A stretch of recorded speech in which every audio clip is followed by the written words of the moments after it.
Glória a Deus, meus irmãos.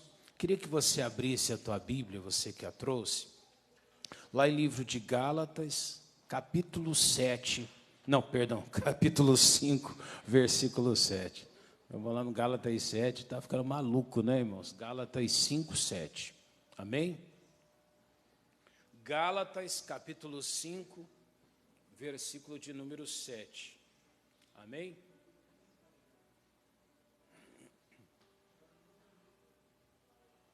Gálatas, capítulo 5, versículo de número 7. Amém? Acharam? Gálatas 5, versículo 7. Quem achou, diga amém, Jesus. Vamos orar? Coloca a tua mão assim sobre a Bíblia e diga: Pai, meu coração está pronto e aberto para ouvir a tua voz. Diga: fala comigo, Jesus, para que eu possa ser abençoado e através das tuas bênçãos eu alcance aquilo que o Senhor tem preparado para a minha vida. Diga: obrigado, Jesus. Amém? 5, versículo 7, ele diz assim para nós, ó: corris bem, quem vos impediu para que não obedeçais o quê? A verdade. Você vê a palavra de Deus? O Paulo estava respondendo nessa passagem ao povo de Gálatas, esses homens, porque ele havia ganho ali muitas almas para Jesus e ele ensinou ali a graça de Deus, o favor imerecido de Deus. Ele ensinou que a circuncisão ali, ela era já direto no coração e eles não precisavam mais viver pela lei. E tudo bem, esse povo se converteu, começaram a viver a palavra. Mas o tempo passou um tempo, e de repente esse mesmo povo, não todos eles, mas uma parte deles, começaram a desencaminhar os outros e colocavam dúvida no coração dos outros. Falavam para eles: olha, mas aí você tem que viver assim, porque a lei diz que é dessa forma. E começava a colocar dentro deles esse desígnio. E o Paulo questiona. Ele fala: vocês estavam correndo bem, mas quem vos impediu para que vocês não obedeçam à verdade? E isso trazendo para nós, nos dias de hoje, muitas vezes você vê alguém que ele está fazendo tudo corretamente, tudo certinho. Você quer ver o exemplo? Vou contar para vocês uma história. Diz a história que tinha um homem que ele vendia cachorro-quente. Ele tinha uma barraca de cachorro-quente na beira da estrada. Não era aquelas coisas, mas era o ganha-pão dele ali. E ele decidiu, quando ele começou esse trabalho, usar o melhor pão, um pão de muita qualidade, um pão bom. Ele investia um pouco mais numa salsicha de qualidade, e também ele procurava, de alguma forma ali, atrair a clientela para ele. Ele colocava cartazes, quando o povo estava passando, ele gritava: olha, o melhor cachorro-quente, ia falando, chamava o povo, e as pessoas foram chegando. Começou a ter cliente naquele carrinho.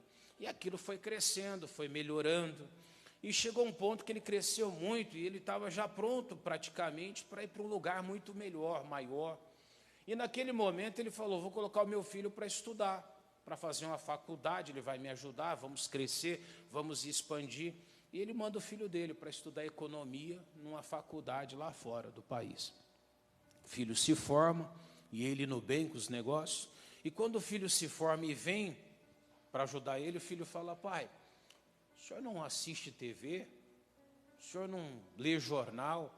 O senhor não escuta rádios? O senhor não está por dentro do que está acontecendo? E ele fala para o pai, pai, o nosso país está quebrando. O nosso país ele vai afundar. Então está vindo uma grande crise, uma crise terrível. E o pai olha ali para aquele filho e ele pensa: bom, ele estudou, ele fez faculdade, ele deve saber o que ele está falando, sim ou não? Ele se preparou para aquilo ali. E aí ele começou a ler o jornal, começou a ficar mais preocupado. E aí ele decidiu, falou: bom, eu vou começar a pegar um pão mais barato. E foi lá, achou um concorrente mais em conta. Diminui um pouquinho a qualidade da salsicha também, amém? Apesar que a aparência não vai mudar, não vai ficar com a mesma aparência. E foi mudando também, parou para poder economizar um valor, para angariar, ele parou de fazer os cartazes que ele espalhava divulgando ali o que ele tinha. E por causa daquela situação dele estar tendo essa mudança drástica, ele também foi ficando desanimado e já não gritava mais, ele já não divulgava para as pessoas que passavam ali. Automaticamente o movimento dele começou a fazer o quê? Cair, que é natural, sim ou não? Ele para de divulgar, não faz mais os cartazes, a qualidade começou a cair, pegou um pão mais barato, a salsicha mais barata, automaticamente aquilo foi arruinando. E até que chegou um momento que ele já desesperado, sem já saber o que fazer, ele chega para o filho e fala: filho, você tinha razão, você estava certo, tinha uma crise muito grande que estava vindo. Havia realmente uma crise grande para ele? Sim ou não? Ele estava indo bem, estava dando certo, ele estava fazendo, até que alguma coisa externa, de alguma forma, veio sobre ele. Alguma coisa impediu ele de continuar correndo bem. Ele corria bem, não corria? Ele estava fazendo bem, ele estava se esforçando, ele não via dificuldades. Tem muita gente que ele está vivendo bem, tem casal que eles estão vivendo bem, eles estão caminhando bem. Tem muito crente que ele vem na igreja e ele serve a Deus bem. Ele vai, ele dizima, ele oferta, ele ora, ele jejua, ele não quebra campanhas que ele começa, ele não deixa o propósito pela metade, ele tem aquele hábito de meditar diariamente.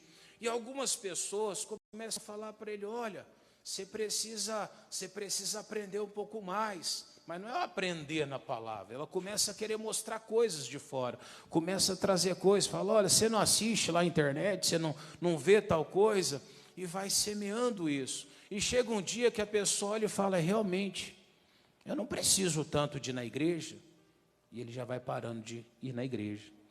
Automaticamente ele vai parando de aprender um pouco mais, sim ou não? Ele recebia do Espírito Santo de Deus aquela alegria, aquela capacidade, aquela força, e aquela força de repente começa a ir embora, começa a desaparecer. Ele olhava para a casa dele, ele amava a família dele, ela amava o marido, mas de repente ela começou a ver maridos diferentes, começar a achar que tinha que ser diferente, e as coisas vão começando a mudar. É o que a Bíblia diz: nós corríamos bem, mas alguma coisa nos impede. Se nós olharmos um pouquinho para trás, volta no capítulo 3, versículo 1 para mim, 3, versículo 1. Olha como é que o Paulo chama eles, ó. Insensato o quê? Gálatas. Você estava no 5, você volta no capítulo 1. Quem vos fascinou? Tem tradução que diz seduziu, né? Fascinar, ou seduzir, ou encantar, é a mesma coisa. Então ele diz ali: quem te fascinou para não obedecer à verdade?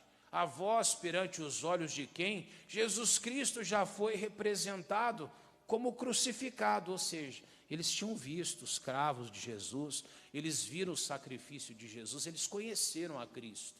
E aí ele diz no 2: só quisera saber isto de vós: recebeste o Espírito pelas obras da lei ou pela pregação da fé? Eles tinham recebido pelo quê? Pela pregação da fé. E olha o que ele diz depois: sois vós tão insensatos que, tendo começado pelo Espírito, acabeis agora pelo quê? Pela carne. Ou seja, eles eram pessoas edificadas em espírito, servia a Deus, tinha comunhão com Deus, recebia da unção de Deus, de repente já estavam andando na carne, já estavam sendo guiados talvez pela teologia, pela ideia de pessoas. Aí vem um e fala que Jesus não é Deus, que Jesus foi um profeta da época, e a pessoa ela começa a acreditar. Eles falam para a pessoa que ela não precisa mais se batizar, ela pode simplesmente derramar uma canequinha de água sobre a cabeça dela, é mais fácil, não é? Sim ou não? Você entra, você nem se molha, você derruba uma garrafa, uma canequinha de água na cabeça, e a pessoa fala: tá bom.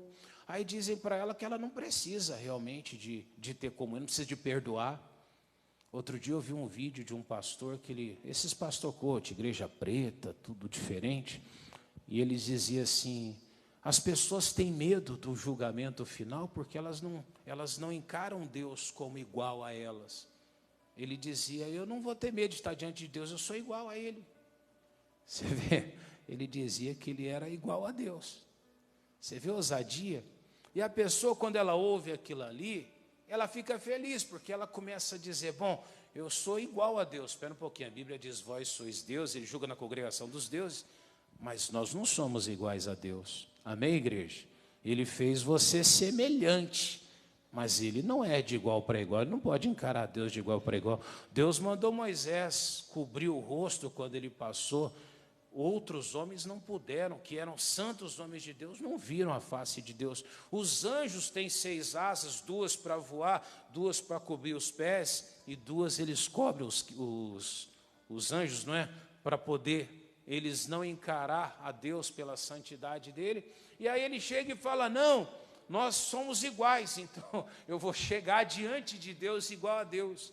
Você vê, a pessoa corria bem, ela tinha comunhão, ela sentia a alegria do Espírito Santo na vida dela, ouvia um louvor, às vezes até o braço da pessoa ficava arrepiado, né? Porque ela tinha aquela emoção na hora do louvor, ela estava orando ali, vinha aquela presença diferente, gostosa, ela se sentia de uma forma diferente no culto, mas ela começa a parar de andar com Deus, e de repente ela já não sente mais Deus, ela já ouve uma palavra, a palavra já não fala mais ao coração dela, ela pega a Bíblia, dá preguiça nela, ela começa a ler, começa a incomodar os olhos, uma frieza. O que aconteceu? Ela começou pelo Espírito, mas agora ela já está pelo quê?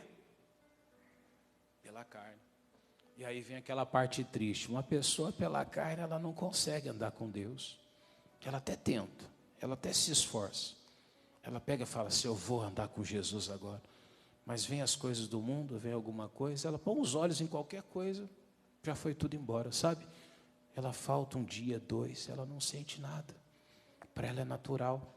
Alguém fala algo, ela está magoada. Por que ela está magoada? Nem ela sabe que ela está magoada. Quando ela pensa no outro dia, ela começa a pensar, mas por que eu estou chateado? Não é assim? Nem ela sabe por que ela está chateada.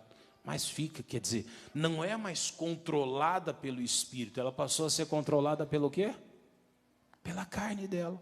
Por isso que a pessoa não tem ânimo, a pessoa não tem força, por isso que ela não consegue orar, não consegue jejuar, não consegue buscar Deus, porque ela deixou de correr como ela corria, deixou de servir a Deus como ela servia, deixou de andar na presença dele como ela andava. Está entendendo isso? Eu não posso deixar que algo me atrapalhe de andar na presença de Deus. E isso como é que acontece, pastor? Muitas vezes a gente coloca os olhos onde não deve. A Bíblia até diz que os olhos são janelas da alma, não é verdade? Os olhos são as janelas da alma. Então, para onde você olha, aquilo que os teus olhos enxergam, eles vêm para dentro de você. Hoje nós temos luz dentro da casa, não temos? No passado não tinha, então você precisava necessariamente da janela, é verdade ou não é? Assim somos nós também. Você tem as janelas, então você olha. Só que o interessante é que Deus, ele guarda a porta, não é? Mas quem guarda a janela é você.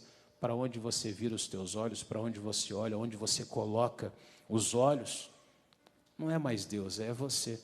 Então, às vezes, você está correndo bem, mas algo vem diante dos teus olhos e você se perde, você deixa. Quando você viu, você já não é mais aquela pessoa esforçada, aquela temente, aquela pessoa que buscava. Está entendendo isso? Eu tenho que tomar muito cuidado. Como é que eu estou andando com Deus? Como está a minha vida espiritual? Como que eu tenho buscado na presença de Deus? Só para mostrar isso que eu estava falando aqui agora, Lucas 11:34. Vamos lá rapidinho.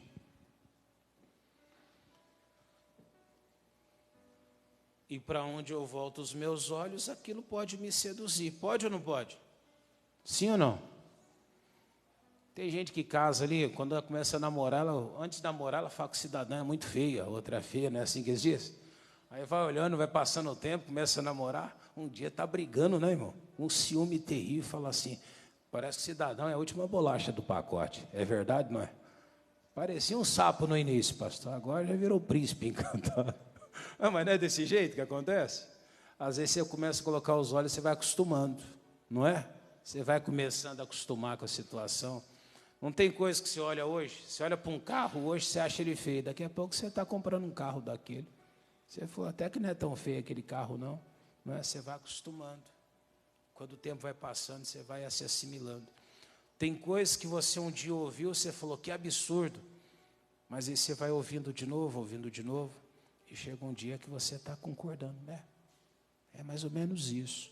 Na verdade, não é mais ou menos aquilo. Mas como nós, muitas vezes, nos permitindo ser fascinados por aquilo ali, nós nos perdemos. Olha o que a Bíblia diz ali, a candeia do corpo é o quê? Por que candeia? É onde que vem a luz. E aí ele diz aqui, sendo, pois, o teu olho simples, também todo o seu corpo será o quê? Luminoso. Aonde eu coloco os meus olhos? Se eu colocar os meus olhos só naquilo que deve, nos caminhos de Deus, nas coisas de Deus, como é que vai ser o meu corpo? Vai ser iluminado. Por onde eu passar, eu vou ser o quê? Luz ou trevas? Luz. Mas se eu só olho coisa ruim, só assisto violência,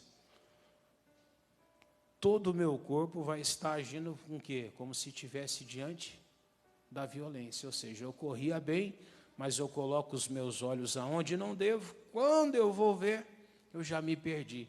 Você já reparou que todo mundo que assiste muito jornal, principalmente esses jornais que são ao vivo, sabe, que passa ali crime na hora, como esses que a gente vê nos 5 horas da tarde, 7, não sei se ainda é esse horário, é? Começa às 5, 6 horas. São Paulo tem, Rio de Janeiro, você vê direto. Né? Você vê desgraça em tempo real acontecendo. Às vezes você ainda vê o helicóptero mostrando o que está acontecendo, né? Pessoas assim têm medo de sair na rua. É verdade ou não é? Você fala, ó, vamos para um culto, ela fala para você assim, ah, não, está muito perigoso. Por que não? A bandidagem, a criminalidade. Sim, tem. Ah, mas cresceu muito a criminalidade. Sim, a população cresceu, não é verdade? A porcentagem de gente má, de gente ruim, vai crescer também. Mas entenda, aquele medo entrou para dentro dela. Ela só viu coisa ruim. Agora, todo lugar que ela olha, ela só vê o quê? Coisa ruim. Você está entendendo? A pessoa olha para aquilo que não deve, quando você vê, ela está perdida naquilo ali. Mas a culpa é de quem? É nossa, porque nós corríamos bem, amém? Mas alguma coisa nos impediu de continuar correndo. Pergunta para o teu irmão, o que está te impedindo de correr bem? Fala para ele aí. Pastor, começou a dar um desânimo na minha vida, mas por quê? Talvez é aquela pessoa que te desestimulou, não é verdade? Talvez é para onde você começa a olhar, talvez é quem você começou a ouvir, então eu tenho que tomar muito cuidado com isso. Então ele está dizendo ali, se o teu corpo será luminoso, se o seu olho for mau, também o teu corpo será o quê? Tenebroso, ou seja, tem muita gente tenebrosa. Tem ou não tem? Volta lá novamente, lá em livro de Gálatas. Gálatas, capítulo 5, versículo 7. Corris o quê? Bem. Quem vos impediu para que não obedeçais o quê? A verdade.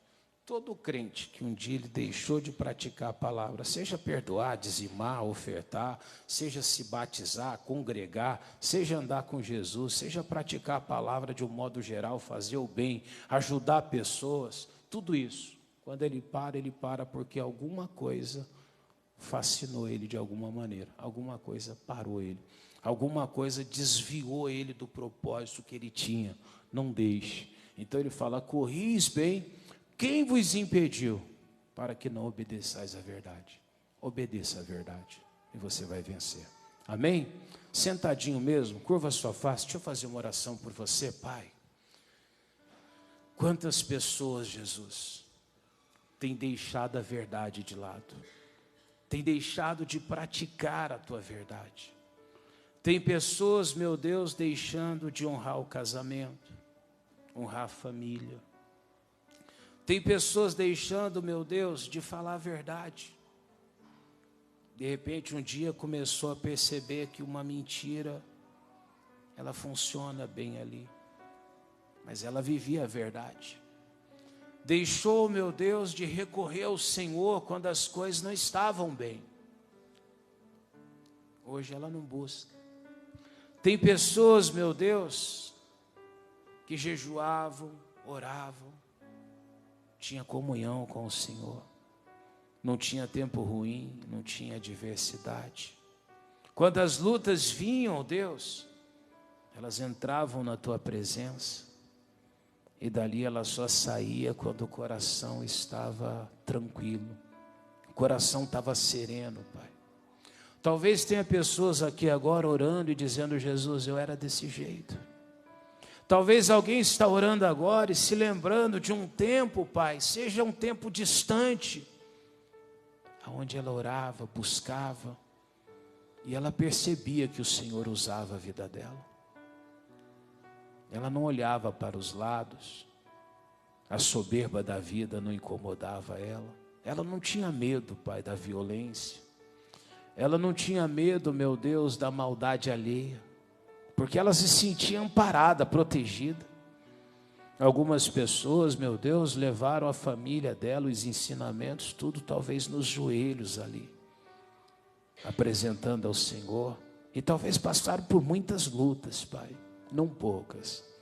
Tem pessoas que talvez estiveram perante quase a fome, a dificuldade, ao desespero, mas ouvi a Tua voz, Senhor.